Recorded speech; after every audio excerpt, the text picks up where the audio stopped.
Welcome to the second episode of my podcast called Igniting the Skies. In this episode, we're going to be talking about the goal of your rocket, the payload of your rocket, and the motor class of your rocket, which is these first three steps. First off, you have your goal. Usually goals are something like height or speed, like you want to achieve a certain apogee, which is the total height of the rocket. This is where the rocket runs out of momentum and arcs over and falls back to the ground. Or speed. You want to break some kind of record or whatever you want. Then you can do data collection, which is if I had a flight computer that I wanted to test out and I wanted to collect certain data parameters, I could do that. Or if you want to use your rocket for a certification flight, which, if you didn't know, there is 3 levels of certification. And each level allows you to buy bigger, badder, faster, more powerful rocket motors. And then I'll talk about the rocket motor class in a minute. But first, what you have to decide is your payload. You can have no payload, or an altimeter, or a camera, or a GPS tracker, or even fun stuff like an egg. And so, you can either have a payload cell, which is an entire AV bay, where you can put whatever you want, or you can have like a simple altimeter, like this one, attached to the, right here, you have a loop that you can attach to the shroud line, which, super simple, basic data collection, super basic altitude data.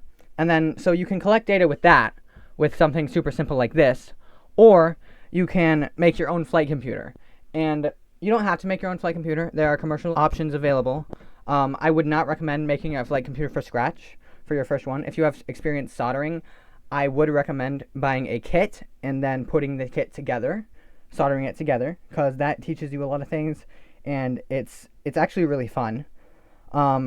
Which I could make a video if you guys wanted on either making a flight computer from scratch or for putting together a kit.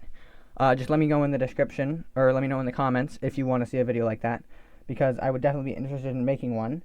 And then for flight computers, you can usually collect data such as altitude, speed, things like that, position, like where it is in the 3D world, so like GPS, I guess you could say. And then another flight computers can do is control pyro channels. So when you have dual deployment, you can have the rocket motor burn out, and then when it gets to apogee, an ejection charge can fire, or a pyro channel can fire, which will pop apart the rocket, releasing a parachute to deploy. Or you can have a drogue chute that deploys, which will slow the rocket to a little bit, and then when it gets to like 100 feet, you can open the main chute, which will slow it enough that it can fall to the ground safely, but not drift too much. And then, also for the payload, you can do like a toy or an egg, just for fun, pretty much. And then, after that, when you get to your motor class, this is how motor classes work.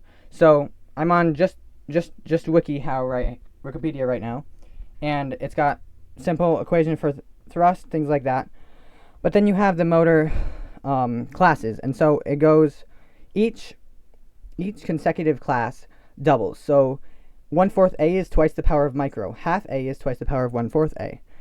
B is twice the power of A, C is twice the power of B. So it's at an exponential rate. And so you can see the total impulse right here, which is Newton seconds. And then you can see examples of vehicles that it's run on, and then US requirements. So the largest model rocket, according to TRNR, that you can buy as low power is a G. The highest one you can buy without being 18 is an F. So if you're 18, you can buy a G. If you're under 18, you can buy an F. And then once you get an L1 certification, which is what I talked about earlier, you can get an H, and then, or an I. And then 2 is JKLM, or JKL. And then 3 is MNOP, something like that. Once you get up this high, you have to have like a waiver and things. And then an S is the highest one largest motor used by amateurs.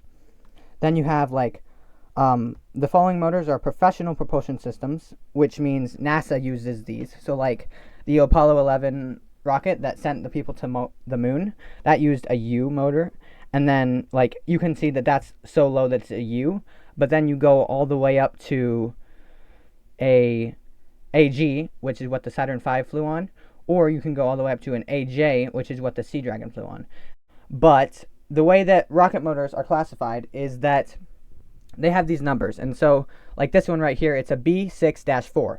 So the B is obviously the class. So you've got your A, B, C, D, E, F, G, whatever, your class. And then the first number is the amount of impulse it has. Like a D12 is stronger than a D11 and weaker than a D15.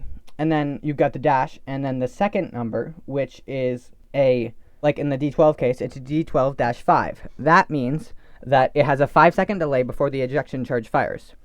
And what I mean by ejection charge is that on basic rockets, you have an ejection charge built into the motor that fires after a set amount of time instead of the flight computer controlling when the ejection charge fires. So it's less efficient, and you have to time it just right, which is what you use software for, like OpenRocket. But it's a lot easier to do than pyro channels, and on like L1 certification flights, you are not allowed to do pyro channels, so you have to use the delayed in the motor. And that's all I have for this episode. You guys seem to really like the last episode, so definitely comment down below. Say yes in the comments if you want to see more of this video. The more support it gets, the more I'm going to make more. And I do plan to make more videos on the rest of the parts of this. So this video was these three. Next one will probably be these three, and or these two. And then I will show you guys about the simulation in OpenRocket and things like that. So definitely subscribe to not miss out on those. And I'll see you guys later. Have a nice day, and never forget to ignite the skies.